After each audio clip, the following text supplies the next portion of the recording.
حدیث پہ اگر عمل ہو جائے تو مجھے اللہ کی قسم کھا کر میں کہتا ہوں یہ کورونا کا پتہ ہی نہیں چلے گا کہاں گیا۔ صرف ایک حدیث، میرے نبی نے فرمایا 4 باتیں مجھ سے لے لو، پھر دنیا بھی تمہاری ہے آخرت بھی تمہاری ہے۔ 4 اذا کانت فیک، 4 باتیں لے لو مجھ سے، پھر دنیا بھی تمہاری ہے آخرت بھی تمہاری ہے، تمہیں کوئی ٹیڑھی آنکھ سے نہ دیکھ سکے گا، تمہیں کوئی نقصان نہ پہنچا سکے گا کہ تمہارے رب کا سایہ تم پہ چھا جائے گا۔ تو 4 باتیں کون سی ہیں؟ صدق و حدیث، ہمیشہ سچ بولنا، جھوٹ نہ بولنا۔ اب مجھے بتائیں، سارے یہ اینکرز بیٹھے ہیں، سارے ہمارے وزیر اعظم بیٹھے ہوئے ہیں، ہم کتنا جھوٹ بول رہے ہیں، ہم کس قدر جھوٹی قوم ہیں۔ ہم اس جھوٹ کے ساتھ اللہ کی بارگاہ میں کوئی مقام نہیں لے سکتے۔ تو میرے نبی نے پہلی بات فرمائی صدق و حدیث، سچ بولنا۔ دوسری بات فرمایا حفظ و امانت، کبھی کسی کو دھوکہ نہ دینا۔ یہ میرے نبی نے فرمایا میرا امتی ہر گناہ کر سکتا ہے، 2 کبھی نہیں کرے گا، ایک جھوٹ کبھی نہیں بولے گا، ایک دھوکہ کبھی نہیں دے گا۔ تو وزیر اعظم صاحب آپ اکیلے ہیں، دیانتدار ہیں، اللہ سے رونے دھونے والے ہیں، مانگنے والے ہیں، لیکن 22 کروڑ لوگوں میں سچے کتنے ہیں؟ 22 کروڑ لوگوں میں دیانتدار کتنے ہیں؟ ایک بہت بڑے چینل، میں ہاتھ جوڑ کے اینکر بیٹھے ہیں، معافی مانگ کے بات کر رہا ہوں، ایک بہت بڑے چینل کے مالک نے مجھ سے کہا کوئی نصیحت کرے۔ میں نے کہا چینل سے جھوٹ ختم کر دو۔ کہا پھر چینل ختم ہو سکتا ہے، جھوٹ نہیں ختم ہو سکتا۔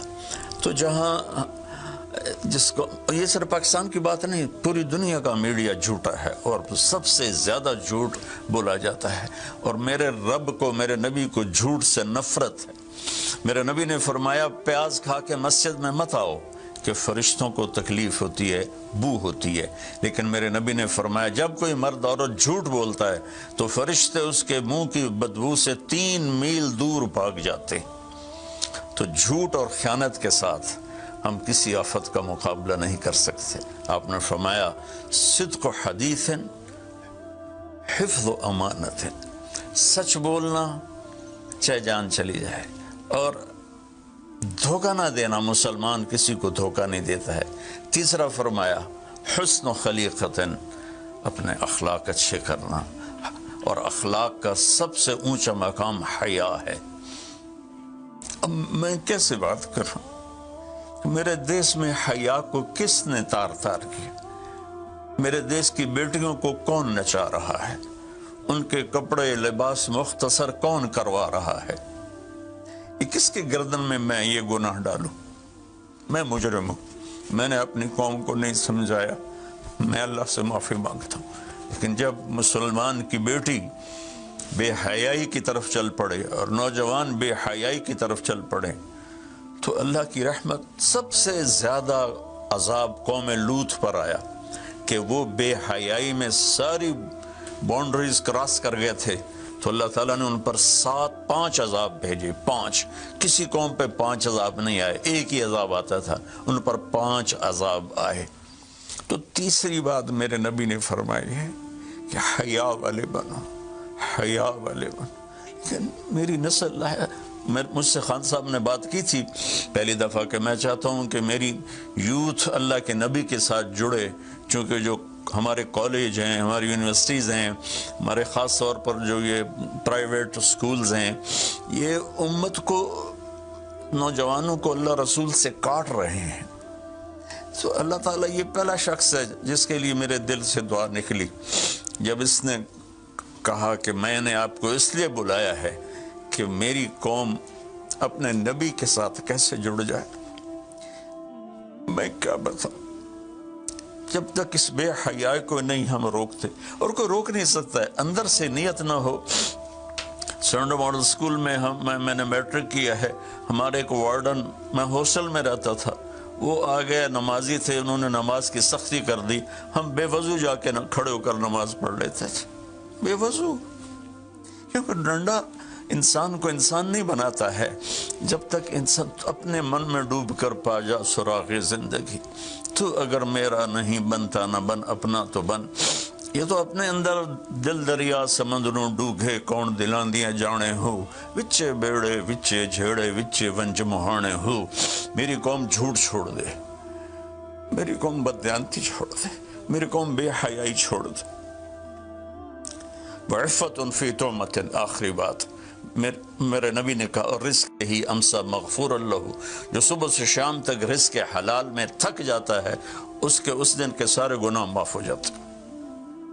تو میں وزیر اعظم صاحب سے اپیل کروں گا کہ پوری قوم سے جیسے ڈونیشن مانگا ہے ایسی پوری قوم سے چلے۔ میں آپ کی طرف سے اپیل کرتا ہوں کہ کل یا آج رات رمضان کی آئے گی، ساری قوم 2 نفل پڑھے اپنے اپنے گھروں میں، اور ایک تسبیح لا الہ الا انت سبحانک انی کنت من الظالمین، جس کو یاد ہے پڑھ لے، جس کو نہیں یاد ہو استغفر اللہ کی ایک تسبیح پڑھ لے، اور پھر سب اللہ کے سامنے ہاتھ جوڑ کے معافی مانگے۔ اور اللہ تعالیٰ کہتا ہے ما من یوم الا والبحر یستاذن فی ان یغرق ابن آدم، روزانہ، یہ مسند احمد کی روایت، روزانہ سمندر کہتا ہے یا اللہ اجازت دے میں چڑھ جاؤں اور ان کو بہا دوں۔ والارض تستاذن فی ان تبتلعہ، زمین کہتی ہے اللہ مجھے اجازت دے میں ان بے حیاؤں کو نگل جاؤں، ان جھوٹوں کو، ان بدماشوں کو، اس مافیا کو میں نگل جاؤں۔ تو والملائکۃ تستاذن فی ان تعجلہ وتہلکہ، فرشتے اللہ سے کہتے ہیں یا اللہ تو ہمیں اجازت دے ہم ان کا صفایا کریں۔ میرا اللہ کہتا ہے دعو عبدی فانا عالم بعبدی منکم، جاؤ جاؤ اپنا کام کرو، یہ میرا بندہ ہے اور میں جانوں میرا بندہ جانے۔ ان کان عبدکم فشانکم بہی، تمہارا بندہ ہے تو مار دو، ان کان عبدی فمنی ولی منی ولی عبدی، اگر میرا ہے تو میں انتظار کروں گا، میں انتظار کروں گا۔ پچھلی قوموں میں ایک طوائف نے کتے کو پانی پلایا تو اللہ نے اس کی بخشش کر دی، معاف، ہم تو مائل بکرم ہیں، کوئی سائل ہی نہیں، کوئی مانگنے والا تو ہو۔ ان 4 چیزوں نے ہماری ہر چیز بکھیر دی، توڑ دی۔ کسی بھی قوم کے لیے جھوٹ، بددیانتی، بے حیائی اور رزق حرام یہ ان کو تباہ و برباد کر دیتا ہے، اور کوئی قوم سچائی، دیانتداری، پاک دامنی اور رزق حلال پر ہوگی تو اللہ کا سایہ ان پر چھا جائے گا، اور دنیا کی کوئی طاقت ان کی طرف آنکھ اٹھا کر نہیں دیکھ سکتی۔ ہم تو اجڑے چمن کے مالی ہیں، عمران خان کو اجڑا چمن ملا ہے، کہاں تک آباد کر سکے گا، اللہ اس کی مدد کرے۔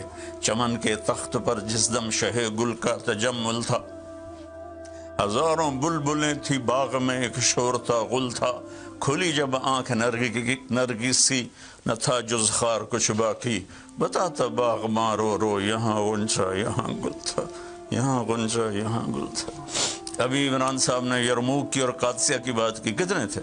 30,000 تھے خالد ابن ولید کے کمانڈ میں، اور سامنے باہان جو تھا وہ 3 لاکھ کا لشکر لے کر آیا ہوا تھا، اور قادسیہ کے میدان میں بھی 30,000 صحابہ تھے، اور ادھر سے جو رستم تھا وہ 3 لاکھ کا لشکر لے کر آیا ہوا تھا، ان کے ساتھ اللہ تھا۔ ہم اللہ کو ساتھ لیں، سارے اسباب اختیار کریں۔ مالداروں سے کہتا ہوں، میں نے اپنا کلپ الگ ریکارڈ کرایا کہ اس سال ساری زکوٰۃ ان غریبوں میں تقسیم کریں۔ آپ تک تو ہر آدمی نہیں پہنچ سکے گا، اپنے اپنے علاقے میں جو مالدار لوگ ہیں وہ اپنی زکوٰۃ غریبوں میں ان میں تقسیم کریں، ان کے گھر جا کر دیں۔ کسی ایک کی دعا لگ گئی نا تو 7 نسلیں ہماری آباد ہو جائیں گی۔ تو بس میں معافی چاہتا ہوں، آپ نے مجھے کافی دیر بٹھایا تو میں نے بھی تھوڑا سا آپ کا ٹائم لے لیا، تو آپ درود شریف